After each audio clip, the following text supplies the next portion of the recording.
Comme le veut la tradition aux États-Unis, une messe est organisée avant la cérémonie d'investiture. C'est donc en ce moment même et ça doit se terminer d'ici environ 5 à 10 minutes normalement.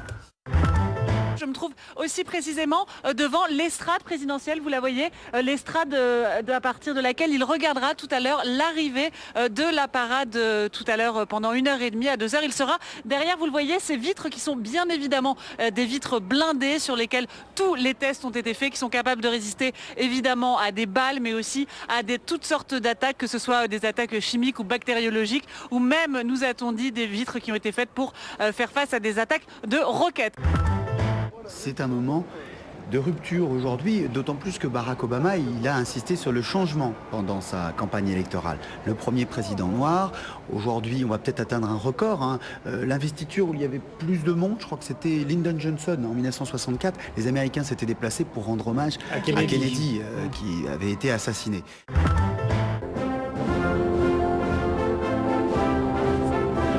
Par le Marine Band, qui est donc le plus vieil orchestre professionnel de l'histoire de ce pays et qui est un orchestre qui ne joue que pour le président des États-Unis ou pour le commandant des marines. Passation de pouvoir symbolique entre les deux couples, embrassade de rigueur. Vous voyez Barack Obama et Laura Bush d'un côté, Michelle Obama et George Bush de l'autre. Ils ont posé un instant pour cette photo, elle aussi forcément historique. Les membres du cabinet de Barack Obama sont en train d'arriver, ils vont s'asseoir. Léon Panetta, le directeur de la CIA, vient juste d'arriver. Vous savez que ça a été une nomination très controversée ici. Il est en train lui aussi de s'asseoir au premier rang. Et encore une fois, si je vous décris l'ambiance, eh bien c'est cette émotion et cette joie de tous ces gens de renouer avec l'Amérique démocrate.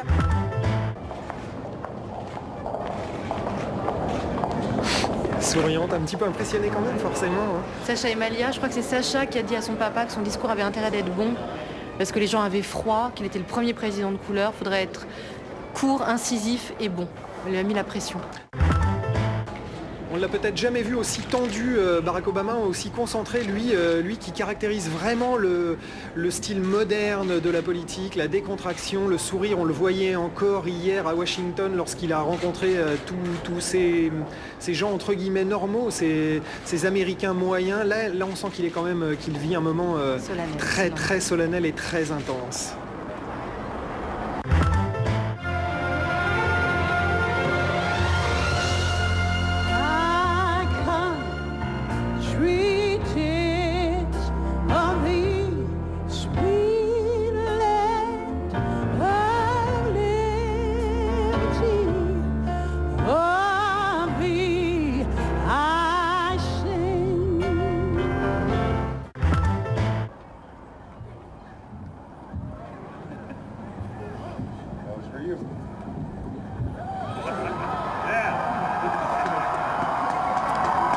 On n'a pas bien vu, il a dit, il lui a dit après vous, mais...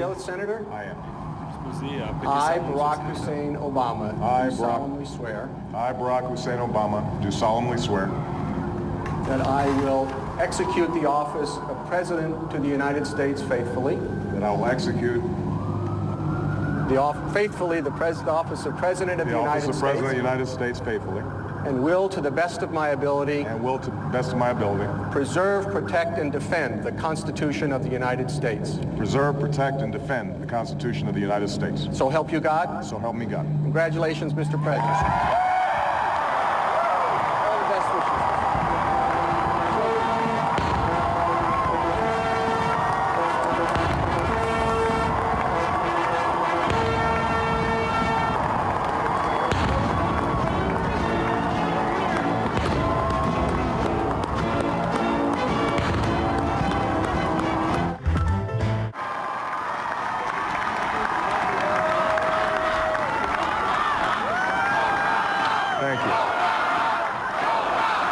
Ce que je tiens à vous dire aujourd'hui, c'est que les défis auxquels nous sommes confrontés sont réels, graves et nombreux. Il sera difficile de les relever.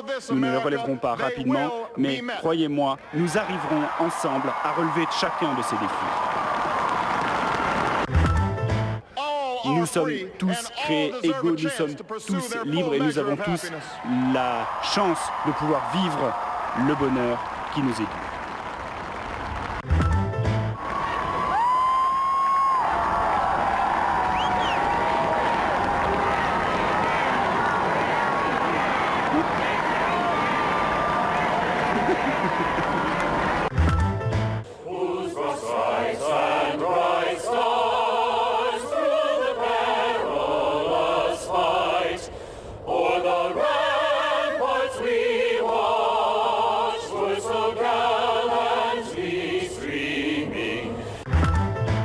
Barack Obama a dû rendre hommage forcément d'une certaine façon à George Bush pendant son discours inaugural. Il l'a fait très brièvement. Je remercie George Bush d'avoir servi les États-Unis. C'est un peu le moment de l'apaisement, cette cérémonie aussi. On a beaucoup vu ça. Voilà le dernier signe de George Bush.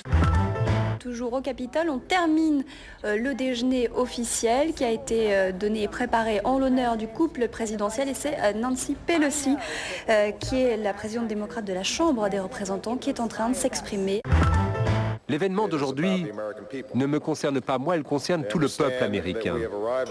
Nous sommes arrivés devant d'importants défis pour notre nation, des moments de péril, mais également un moment d'immense espoir. Le sénateur Kennedy a salué Barack Obama et puis à un moment, il était sur une petite chaise roulante et il a commencé à trembler de tous ses membres. À ce moment-là, le sénateur du Massachusetts, John Kerry, se serait immédiatement porté à son secours et en urgence, les médecins auraient été appelés et auraient transporté le sénateur Kennedy à l'hôpital. En ce moment, le sénateur Kennedy serait entre le Capitole et l'hôpital et beaucoup de mes collègues américains disent que le sénateur Kennedy aurait pu avoir une nouvelle petite attaque cérébrale. Information bien sûr à prendre à la mesure de ce qu'elle est, puisque nous n'avons aucun moyen de voir physiquement en ce moment le sénateur Kennedy. Il est possible qu'il termine le parcours à pied. Il est sorti déjà tout à l'heure de sa limousine. Et voilà, ça va recommencer. On va écouter l'ambiance, messieurs. C'est très sympathique. On va écouter pendant qu'il sort.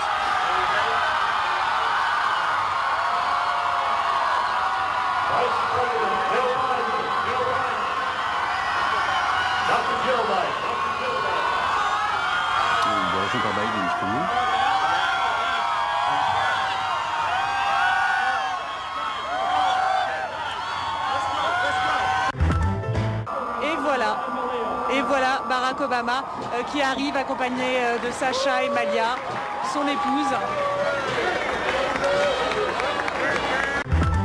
Tout en gardant un œil sur l'image qui nous parvient en direct de Washington. Oh, Barack encore. On l'avait vu dans le show de Hélène DeGeneres comme ça esquisser quelques pas de danse. Bien bougé, c'est vrai. Et puis il a le corps qui va avec. Il faut dire, on l'a vu dernièrement. Très fit, ça c'est sûr.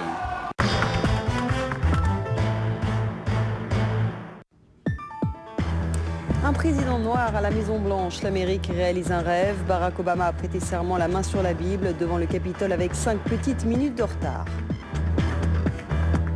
Barack Obama qui a ensuite prononcé son premier discours politique, discours dominé par la crise politique, l'écologie, l'Irak et le monde musulman, tous les grands dossiers qui l'attendent. Marée humaine à Washington, l'esplanade du Mall Noir de Monde, plus de 2 millions de personnes massées malgré le froid polaire pour assister à l'investiture du nouveau président.